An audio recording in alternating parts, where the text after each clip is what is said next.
চূড়ান্ত মুহূর্তে থেমে গেল জাংকুক। বুকটা এখনো ধুকপুক ধুকপুক করছে, নিঃশ্বাসটা সেকেন্ডের ভিতরে ভারী হয়ে গেছে। তেজে ইচ্ছে করে সাড়া দেয়নি সেটা ভেবে চরম রাগ উঠছে তার। ইন্টারকম টিপে আর মিনহোকে ডাকতে হলো না। রাগে অপ্রত্যাশিত কথাটা ক্ষোভের সাথে বলতে গিয়ে তৎক্ষণাৎ চোখ বুজে ফেলল জাংকুক। রাগটা চেপে নিজেকে ঠান্ডাভাবে বোঝাতে লাগলো, তোর বউ অসুস্থ, বিছানায় পড়ে আছে, ওর অবস্থা তোর চেয়েও খারাপ। একদম রাগ দেখাবি না, ঠান্ডা থাক, একদম ঠান্ডা থাক জাংকুক। এক বুক গভীর নিঃশ্বাস নিয়ে রকিং চেয়ারের গায়ে পিঠ ঠেকে দিল সে। শান্ত কণ্ঠে গম্ভীর মেজাজে বলল, আমি যে গরুর মতো চেঁচাচ্ছিলাম, জবাবটা দাওনি কেন? পুরো কথাটা শান্ত কণ্ঠে বললেও তীব্র ক্ষোভটা ঠিকই প্রকাশ পেল। তে একটু চুপ থেকে কাশতে কাশতে বলল, গলা ব্যথা করছে। চোখ খুলল জাংকুক, পুরো কুচকে উৎকণ্ঠার সাথে জিজ্ঞেস করলো, তোমার গলা ব্যথা শুরু হয়েছে? তে খুশখুশে গলায় বলল, জি। কি আশ্চর্য, তুমি তো আমাকে এ ব্যাপারে কিছুই বলনি। জাংকুক অকপটে কথাটা বলে ফেললে তে একটু চুপ থাকলো। পরক্ষণে স্বর নামিয়ে মলিন কণ্ঠে বলল, আপনি যে একবার আমার খোঁজ নেননি। আমি তো আগের মতো হাত নাড়তে পারি না। এখন যে আপনার সাথে কথা বলছি, তাও বালিশের উপর ফোনটা লাউড স্পিকারে রেখে। গলা ব্যথার ব্যাপার এখনো কেউ জানে না, কাউকে বলিনি। আড়ষ্ট হয়ে গেল জাংকুক। ইতস্তত ভঙ্গিতে নিজের ঠোঁটে জিভ বুলিয়ে নিল। চোখ দুটো বন্ধ করে শীতল কণ্ঠে বলল, হাত কি খুব ব্যথা? কল কেটে দেব? উপাস থেকে মৃদু হাসি দিতে বলল, হাতের অজুহাত দিয়ে পালাতে চাইছেন? ফিক করে হেসে ফেলল জাংকুক। রকিং চেয়ার থেকে উঠে রুমের লাইটটা নিভে দিল। বিছানার দিকে আস্তে আস্তে বলল, কোথায় পালিয়ে যাব? যাওয়ার জন্য শুধু 3টে জায়গা বেঁচে আছে। 1, যেখানে আছি। 2, তোমার কাছে। আর 3, মাটির নিচে। আমার তো পালানোর জায়গা নেই। দীর্ঘশ্বাস ফেললোতে খুব সাবধানে হালকা ঢোক গেলে আলতো কণ্ঠে বলল, মাঝে মাঝে এমন কথা বলেন, লজ্জায় মরে যায়। আর এখন কি সব বাজে কথা বলছেন? এগুলো না বললে চলে না? বিছানায় শটান হয়ে শুয়ে পড়ল জাংকুক। খোলা জানলার পর্দাগুলো টেনে দিয়ে রুম অন্ধকার করে দিল। বালিশে মাথা ফেলে কাঁথা টেনে শান্ত করে বলল, ম্যাডাম। একটুও দেরি না করে তে উত্তর দিল, বলুন। উত্তরটা শুনে একটু হেসে স্বাভাবিক গলায় জাংকুক বলল, এই নিষ্ঠুর পাষাণটাকে আপনার ছোট্ট বুকটা লুকাতে দেবেন? সাথে সাথেই চোখ বন্ধ করল তে। গ্রীষ্মের খরোত্তপ্ত মাটির বুকে এক পশলা বৃষ্টির মতো আনন্দ অনুভূত হলো। শোকাহত রুগ্ন মন অদ্ভুত শীতলতায় আচ্ছন্ন হলো। নিগাড় উচ্ছ্বাসটা ব্যক্ত করে বলল, আসুন, 2 হাতের ভিতরে আপনাকে লুকিয়ে জড়িয়ে রাখবো। এক চিলতে সুখকর হাসি ফুটল জাংকুকের ঠোঁটে। আজ তৃপ্ত ঠোঁটে বাঁকা হাসির বদলে প্রকারও হাসিটা জড়িয়ে রইল। তের মধ্যে আর জড়তার ছোঁয়া নেই। যতটুকু ছিটে ফোটা অবশিষ্ট ছিল তাও ধূলিসাৎ হয়ে গেল। অন্ধকার রুমে অদৃশ্যভাবে অনুভব করলো তে যেন কাছেই আছে, যেন 2 হাতে জাংকুকের গাল ধরে সমস্ত মুখে ওষ্ঠ যুগলের গাঢ়তা বসিয়ে দিচ্ছে। ফোনের 2 প্রান্তে থাকা 2টো আত্মা, 2টো মন, 2টো বিহ্বল হৃদয় নীরবতার ভিতরে নিজেদের আলাপন সারছে, জানান দিচ্ছে মনের অব্যক্ত অপ্রকাশ্য কথাগুলো। বহুক্ষণ নীরব থাকার পর তে ক্ষীণ গলায় বলল, আমি গ্রামে যেতে চাই না। আমি জানি ওটা একসময় আমার বাড়ি ছিল, কিন্তু আজ আমি ওই বাড়ির মেহমান ছাড়া কিছুই না। ওখানে আমার সব থাকলেও আপনি নেই, মা নেই, কেউ নেই। আমি কি করে থাকবো ওখানে? জাংকুক বিচক্ষণতার সুরে বলল, তুমি কি আমার কথা অমান্য করতে চাইছো? তে চট করে উত্তর দিল, কোনোদিন অমান্য করেছি? করিনি, আজও করব না। কিন্তু এখানে সব ফেলে ওখানে যাব কেন বলুন? জাংকুক আবারও কাট কাট সুরে বলল, তোমাকে ফিরে যেতে বলিনি। 1 লাইন বেশি বুঝো কেন তুমি?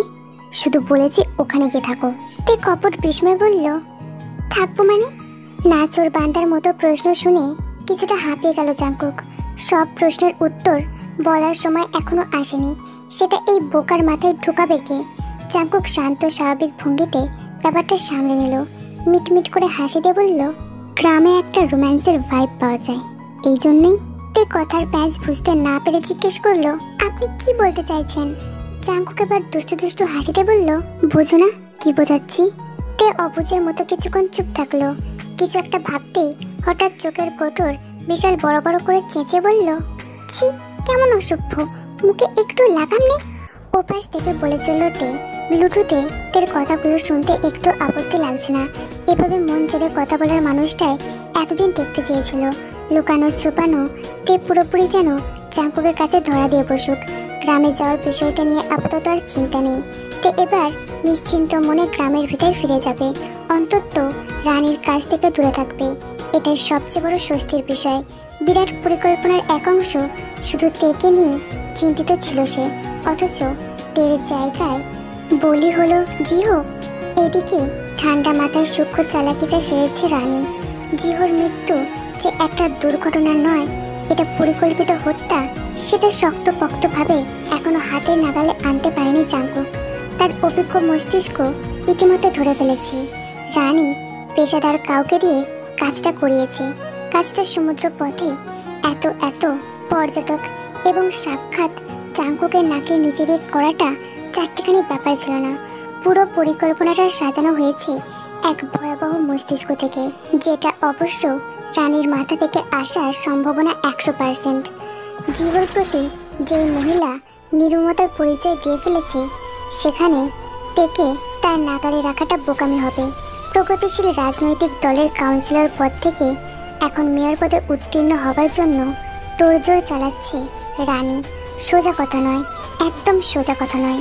এই পেশাদার লোককে খোঁজা, তার উপর তাকে কাজ বুঝিয়ে হায়ার করার পিছনে আরও একজনের হাত আছে। এই আরও একজন লোকটা ঠিক কে হতে পারে এটা ধরতে পারছে না জাঙ্কুক। প্রথম সে ধরেই নিয়েছিল রানীকে সাহায্য করেছে তার মিনিস্টার পদপ্রাপ্ত ভাই। লোকটা যদিও কর্কশ মেজাজের, খুব গম্ভীর এবং স্বল্পভাষী স্বভাবের, তবুও তার বিরুদ্ধে অসঙ্গত আচরণের তথ্য পায়নি জাঙ্কুক। লোকটার রুক্ষ মেজাজের জন্য সবাই তাকে ভয় পায়, তার স্পষ্ট মনে আছে। লিসার ঘটনাটা তার কান পর্যন্ত যাওয়ার পর নিজেই সব ফেলে জাঙ্কুকের কাছে ছুটে আসেন। জাঙ্কুকের হাত ধরে মাফ চেয়ে সব ঝামেলা মিটিয়ে নেন।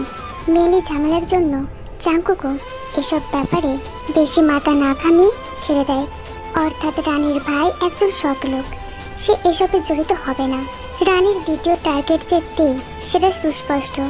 এর জন্য যত দ্রুত সম্ভব তাকে এখান থেকে বিদায় করতে হবে, পাঠাতে হবে পুরনো ভিটে মাটির দিকে। গঙ্গে তার পরোক্ষ শত্রু। এই শত্রুতা কেবল দেশের জন্য, এতে রানীর মতো পারিবারিক শত্রুতার যে নেই। রানীকে রাস্তা থেকে সরানোর আগে রানীর মূল শিকড়টাকে চিনতে হবে। শিকড় না কেটে কখনোই গাছকে আগা থেকে সাটা উচিত হবে না। তে এখন পুরোপুরি দেহ, মন এবং নিবিষ্ট অন্তঃস্থল থেকে জাঙ্কুকের প্রতি ঝুঁকে গেছে। যেই ফাঁকটা জুনের ভিতরে জড়তা তৈরি করত, এখন তার বিন্দু মাত্র অবশিষ্ট নেই। গঙ্গের কাছে পাঠানো নিয়ে একটু বিচলিত না জাঙ্কুক। তে এখন তার প্রতি কঠিনভাবে দুর্বল হয়ে পড়েছে। এই দুর্বল দিকটা গঙ্গেও কোনোভাবেই টলাতে পারবে না। যদি বিড়ালের কাছে আগে ভাগে ইঁদুর পৌঁছে যায়, সেক্ষেত্রে বিড়াল কিন্তু সাথে সাথে ঝাঁপিয়ে পড়ে না, কিছুটা সময় নিয়ে কৌশলের সাথে এগোয়। তেকে গঙ্গের কাছে পৌঁছে দিলেই সে সাথে সাথে অ্যাকশন নেবে না, তিনি পরিকল্পনাটা সাজিয়ে নেওয়ার জন্য সময় নেবেন। এই সময়ের ভেতরে যা করার সব করে ফেলতে হবে জাঙ্কুককে, তবে সময়টা খুব কম পাবে সে। গঙ্গে যতই পাষাণ চতুর ভয়ঙ্কর লোক হোক না কেন, তেকে সে কিছুই করবে না। উল্টে তের গায়ে যেন আঘাতের আঁচড় না লাগে, তার জন্য জাঙ্কুককেও কুপঘাত করতে প্রস্তুত সে। পারলে তিনি জাঙ্কুকের কাছ থেকে তেকে দূরে সরিয়ে রাখবেন, অন্তত পক্ষে রানীর অদৃশ্য বিষাক্ত ছোবল থেকে তেকে দূরে রাখাই শ্রেয়। চিন্তার গভীর সুড়ঙ্গ থেকে বাস্তবে ফিরল জাঙ্কুক। তে এখন ফোনের ওপাশে হালকা গলায় কথা বলে যাচ্ছে। বাঁ পাশ ফিরে শুলো জাঙ্কুক, কাঁথাটা বুক পর্যন্ত ঢেকে নিয়ে ঘুমো ঘুমো কণ্ঠে বলল, তে একটু থামলো, সাড়া দিয়ে বলল, জি। ঘুমে চোখের পাতা আপনা আপনি বুঝে এলো। জাঙ্কুক একটু চোখ খুলে রাখতে পারছে না। টানা কয়েকদিনের অক্লান্ত দেহটা তন্দ্রায় ডুবো ডুবো অবস্থা। ঘুম জড়ানো কণ্ঠে সে বলল, সকালে ডিউটি আছে তে, কলটা রাখলে কি রাগ করবে? তে হেসে দিয়ে বলল, না, করব না। শোকের ছায়াটা চোখের নিচে কালশিটে করে দিয়েছে। কালের চামড়া ভিতরে ঢুকে মুখটা এখন একটুখানি দেখা যাচ্ছে। চোখের জল শুকিয়ে এলেও বুকের শূন্যতা পূরণ হয়নি। এখনো শূন্য প্রান্তরটা চৌচির হয়ে খাকা করছে। স্বামীর শেষ চিহ্ন হিসেবে ছোট্ট সন্তানকে বুকে পিঠে মানুষ করেছেন জিন। নিজের নির্ঘুম বহু অগণ্য রাত বিসর্জন দিয়েছেন এই ছেলের পিছনে। বড় ছেলের পর ছোটটার প্রতি আদরের কমতি ছিল না। বাবার আদরটা না পেলেও বড় ভাই সেটা পূরণ করে দিত। আজ যে বাড়িটা খালি খালি হয়ে গেছে, এই খালি ভাবটা কিভাবে কাটাবে, কিভাবে মনকে বোঝাবে? তার চঞ্চল ছেলেটা আর নেই। মন তো মানে না, বেহায়া মন বারবার শুধিয়ে দেয়। জিহু কোথাও যায়নি, অথচ পাগলের মতো দুই চোখ দিয়ে খুঁজে গেলে ঠান্ডা নিথর নিষ্প্রাণ চিত্রটা ভেসে ওঠে। বুকের ভিতর ঝড় উঠে যায়। সব কিছু তীব্র জলোচ্ছ্বাসের মতো ভেঙে চুরে শেষ হয়ে যায়। চারিদিকে যেন জিহুর হাসি হাসি কলরব মিশে আছে। আঙুল ধরে ধরে সত্য হাটের স্মৃতিগুলো আজও সজীব। এই তো সেই দিন টুল ধরে দাঁড়াতে শিখলো, এরপর হাঁটি হাঁটি করে হাঁটতেও শিখলো, এরপর ঝড়ের বেগে হুড়মুড় করে দৌড়াতে শিখলো। সেই সব স্মৃতিরা আজ কোথায়? সাদা রঙের ওড়না টেনে চোখের উপর চেপে ধরল। শুকনো সুতির ওড়নাটা চোখের নোনা জল শুষে ভিজে উঠল। কিছুক্ষণ চেপে রেখে জোরে ঘষা দিয়ে চোখটা শুকনো করতে গেল। কিঞ্চিত ব্যথায় উহ করে ওড়নাটা চট করে সরিয়ে ফেলল জিন। চোখ মুছতে মুছতে এখন চোখের আশেপাশের জায়গাগুলো খসখসে হয়ে গেছে। মুছতে গেলে এখন জলে। হঠাৎ এমন সময় বিকট রিংটনে ফোনটা বেজে উঠল। ফোন ধরার ইচ্ছাটা নিবৃত্ত করতে চাইলেও স্ক্রিনের উপর বাবা মশাই লেখাটা দেখতে পেল। নাক টেনে কল রিসিভ করতেই বলে উঠল, বাবা মশাই, কি অবস্থা, কেমন আছেন? গঙ্গেয় কণ্ঠটা মলিন করে বলল, মারে, তোর অবস্থা শুনে ভালো থাকা যায়? কি একটা খবর শোনালি, মনটা বিশ্বাসই করতে পারছে না। জিন এমন কথা শুনে ডুকরে কেঁদে উঠল। বাদ ভাঙা কান্নায় নিশ্চুপ হয়ে গেলেন তিনি। গঙ্গেয় মদ্দা কথাটা বলার সুযোগ পাচ্ছে না। দ্রুত কথাগুলো জেনে নিলে তার জন্য সুবিধা হতো। জিন যখন কাশির জন্য কান্না থামালো, তখন গঙ্গেয় হঠাৎ করে কথাটা বলে বসলো, ও মারে, আর কাঁদিস না। তুই কাঁদলে কি তোর ছেলে বউ ভালো থাকবে? ওকেও তো দেখতে হবে। চুপ কর, চুপ কর, চোখ মুছ। তের প্রসঙ্গ শুনে চোখ মুছে শান্ত হলো জিন। ছেলের দুর্বোধ্য সিদ্ধান্তে তিনি এখনো নারাজ। নিজের মতো কথা জানিয়ে দিয়ে বিষণ্ণ করুণ সিক্ত কণ্ঠে বলল, আমি কোনো কুল কিনারা খুঁজে পাচ্ছি না বাবা মশাই। আমার ছেলে যে এমন নির্দয়ের মতো কাজটা করে ফেলবে কল্পনা করতে পারিনি। এক শোক না কাটাতেই আরেক আঘাত দিয়ে গেছে। আমাকে মাফ করুন বাবা মশাই। আমার ছেলের জন্য কোন মুখে তের সাথে কথা বলবো খুঁজে পাচ্ছি না। প্রত্যাশী কথাটা শুনতে পেয়ে মনে মনে আওড়ালো গঙ্গেয়। তোর মুখ দেখানো লাগবে না, ওই মুখ তোর কাছেই রাখ। রাগটা ভিতরে ঠেলে মিথ্যা কষ্টের অভিনয় করে অসহায় কণ্ঠে বলল, হায় রে জীবন, আমার নাতনিটার কপালে সুখ সইল না। সবই ভাগ্য। কি ভাগ্য নিয়ে আমার নাতনিটা এসেছিল। অসহায়ের মতো কথাটা শেষ করলো গঙ্গেয়, যেন উপাসের ব্যক্তি কষ্টে বেশি ওঠে। একটু থেমে আবারও আসল কথায় ফিরল। একে কখন পাঠাচ্ছিস মা? আমি কি আসবো? জিন তাড়াতাড়ি বাধা দিয়ে বলল, ছি ছি, আমাকে মেয়ে ডেকে এখানে নিজেই এতদূর পাড়ি দিতে আসবেন না। বাবা মশাই, আপনাকে আসতে হবে না। আমি আপনার নাতনিকে সুস্থভাবে পাঠিয়ে দেব। আমার ঘরের লক্ষ্মীকে অসুস্থ শরীরে পাঠাবো না। টনটন করে কথাটা রাগের সাইরেন বাজিয়ে তুলল। গঙ্গেয় ইচ্ছে করলো ফোনের মধ্যেই এক গাদা বৃষ্টির কথা শোনাতে। সহ্য আর ধৈর্য দুটোই যে গতকাল যাবৎ ধারণ করে আছে সেটা কে বোঝাবে? এসব নাটকীয় তামাশা দেখলে তার রীতিমতো বিরক্ত লাগে। গঙ্গেয় কথা বাড়ালো না। বাকি কথাটুকু সেরে টুপ করে কলটা কেটে দিল। এমন সাধুগিরি করে থাকাটা একটা অদ্ভুত এবং দুর্লভ শিল্প, যেটা সব মানুষ সহজে পারে না। মুখে পান পুড়ে চিবোতে লাগলো গঙ্গেয়। বিছানার তোষক আগলিয়ে গুপ্ত ফোনটা গুরুত্বপূর্ণ কলের জন্য বের করলো। এবার এটাকে কাজে লাগাতে হবে। দুইবার টোন যেতেই রিসিভ হলো কলটা।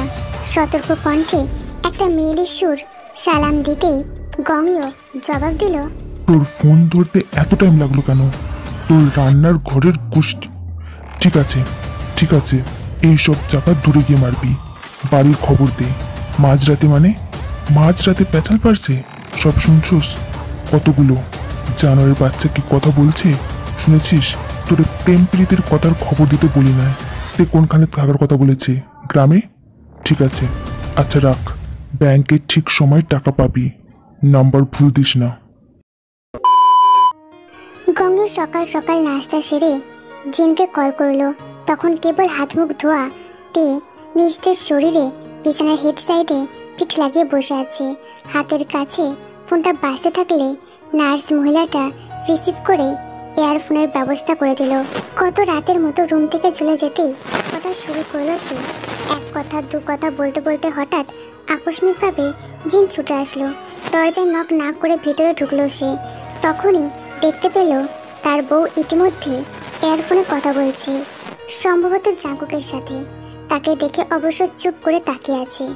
অপর পাশে তের চুপটি পেয়ে জাঙ্কুক অস্থির হয়ে উঠলে তে জানায় মা এসেছে, দাদাভাই তার সাথে কথা বলতে চায়। জাঙ্কুকও জানিয়ে দেয় সে এখন নাস্তা করছে, এই নাস্তার টাইমটুকু কথা বলার জন্য বরাদ্দ, এরপর সে কথা বলতে পারবে না। এদিকে জিন গঙ্গোর সাথে কথা চালাতে গিয়ে শেষমেশ নিরুপায় হয়ে ফিসফিস করে বলল, ওটা রাখতে দেখ, বাবা মশাই তোর সাথে কথা বলার জন্য চাপাচাপি করছে, বেশিক্ষণ বলবে না, এই তো 2 মিনিট। তে কি করবে বুঝতে পারলো না। তে এইদিকে 2 নৌকায় পা দেওয়ার মতো ঝামেলায় পড়েছে। জিন ব্যাপারটা সহজ করে দিল। গঙ্গোর কলটা লাউডে দিয়ে থেকে কথা বলতে বলল, এরপর কান থেকে ইয়ারফোনটা খুলে দিল। জাঙ্কুকের কলটাও লাউডে ফেলে দুটো ফোনে একসাথে তের কোলে রেখে দিল। রুম থেকে বেরোনোর আগে সেও জাঙ্কুকের সাথে কলে ফিসফিস করে 2 মিনিটের জন্য কথা বলে নিল এবং তাকে কিছুক্ষণের জন্য কলটা কাটতে বলল। কিন্তু জাঙ্কুক কি যেন ভেবে কলটা কাটলো না, চুপ করে গঙ্গোর কথাটা শুনতে লাগলো সে। আমি ভালো আছি দাদা ভাই, রক্ত দেওয়ার পর এখন একটু ভালো লাগছে। আমার কাছে যতদিন ছিলে এমন অসুখে পড়নি। ওই ঠান্ডা থেকে হালকা হালকা নিউমোনিয়া হতো, হোমিওপ্যাথি ওষুধ খাওয়ালে ভালো হয়ে যেত। এখন তো সুস্থ আছি দাদা ভাই, এখন তো কোনো সমস্যা নেই। অসুস্থ লাগলে রাত জেগো না দাদু। গলা ব্যথা নিয়ে কিভাবে যে কথা বলছো? হাত মুখ ধুয়েছো? মুখে কিছু দিয়েছো? হাত মুখ ধুয়েছি, এখনো নাস্তা। হঠাৎ জাঙ্কুকের খাওয়া থেমে গেল। মুখের খাবারটা তাড়াতাড়ি গেলে সে কলটা কেটে দিল যত দ্রুততার সাথে সম্ভব। সঙ্গে সঙ্গে সুগাকে কল করলো সে। হ্যালো সুগা, তুই আমার কথা মন দিয়ে শোন। তুই আজকে বিকেলের মধ্যেই ডেকে নিয়ে গ্রামে যাবি প্লিজ। কেন কিন্তু এই মুহূর্তে জিজ্ঞেস করিস না। সুগা তার অফিসের গাড়িটা রাস্তার সাইডে পার করে বলল, তোর কি একটু পরপর মাথা খারাপ হয়ে যায় নাকি? আজ কি করে সম্ভব? ডাক্তার তো ওকে জার্নি করার পারমিশন দেবেই না। জাঙ্কুক অস্থির হলেও ঠান্ডা মাথায় বলল, বাড়িতে গুপ্তচর ঢুকেছে সুগা, প্লিজ ব্যাপারটা বোঝার ট্রাই কর। কোনো অঘটন ঘটার আগে ওকে সরিয়ে ফেল। সুগা এবার ভীত শঙ্কিত অবস্থায় বলল, তুই জন মেনশনের কথা বলছিস? কিভাবে সম্ভব জাঙ্কুক? বাড়িতে তো আয়ুরা আছে শুধু, তুই কি করে বুঝলি গুপ্তচর ঢুকেছে?